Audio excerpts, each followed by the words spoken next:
Възходът на Русе през втората половина на 19 век дава самочувствието на неговите граждани да мечтаят за представителен градски център с европейски облик.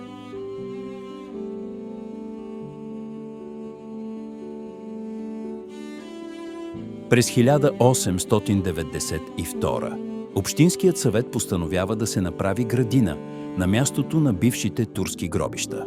Тя е завършена десетилетие по-късно от паркостроителя Рихард Нойвирт. Градската градина представлява ансамбъл, който включва тревни площи, цветни лехи, екзотични дървета и алеи.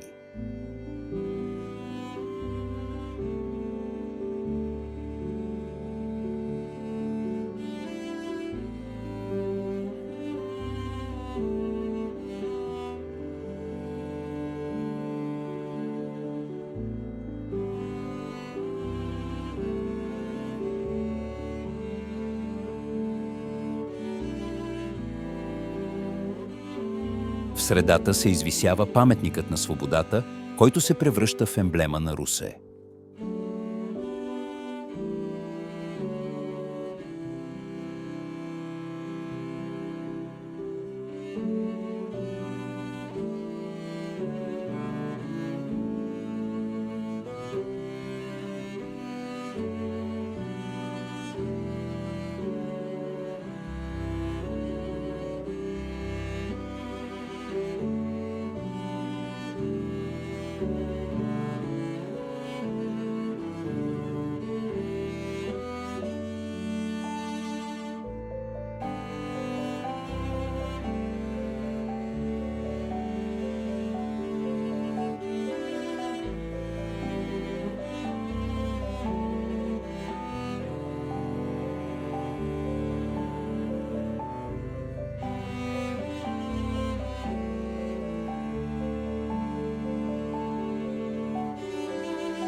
В началото на 20 век на централно място в градината е издигнат и паметник на Любен Каравелов.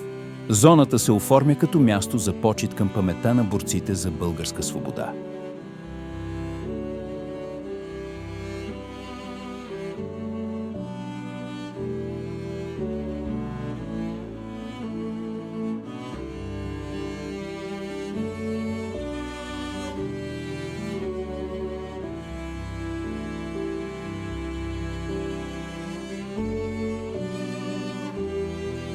Обликът на новия русенски център е допълнен с изграждането на доходното здание, на градското казино, на хотел Булевард, на множество жилищни и търговски сгради в европейски архитектурен стил.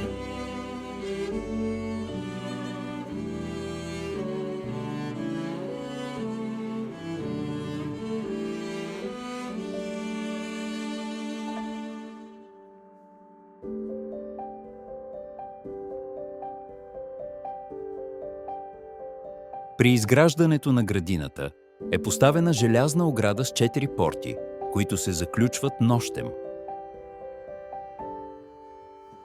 Те са премахнати при пълното преустройство на зоната през 1939 година, когато е изградена нова система от алеи, растителността е обновена, а фокусът е съсредоточен върху силуетите на паметникът на свободата, на доходното здание и на съдебната палата.